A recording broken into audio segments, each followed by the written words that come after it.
yung matanda ha, yung si Tatay Digong from Hong Kong, hindi man lang nila binigyan ng isang araw na pahinga. Where is the due process there? Yan ICC, bangag din. Dapat yan ang i-question ng ICC si Marcos. Bakit hindi nyo give due process si Tatay Digong? Hindi ako mag-wild kung hindi give due process nyo si Digong. Hindi ako mag-wild. Natatakot lang ako kasi alam ko mga kababayan, pag nag-successful si Cory dito, mas di walang tao, mas search niya yan. Magiging marsyano na tayo, kaya sabihin niya tayo mga supporter ni Duterte. Wala tayong binuga, bunganga lang! Ngayon tahimik ako, ngayon lumabas na talaga ako. Dahil lang para sa aking mga anak, sa mga apo. Kasi kung maadik tayo, wala na. Mabuti lang tinaw. I don't know. Totoo ba yung balita na si First Lady daw? Si Goldfish na ano daw, na-involve daw dun sa LA? Ano ba yun? Totoo ba yun? Hindi. Totoo! Totoo!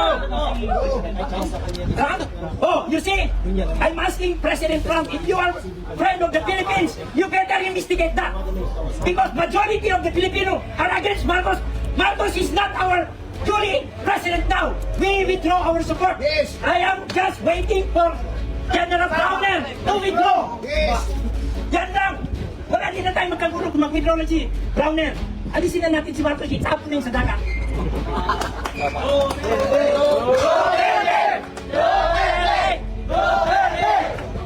Isa pa, alam ba ninyo?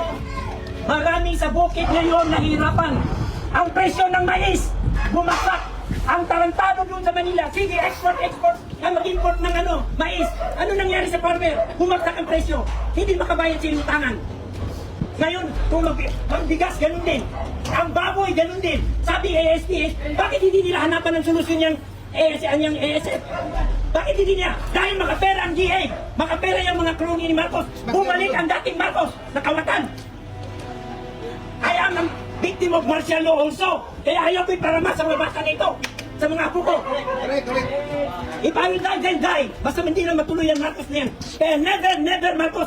Kahit yung si Goldfish na si Sandro, nasabi maging future president, tawa na lang ako because I will campaign no more Marcos in the national position.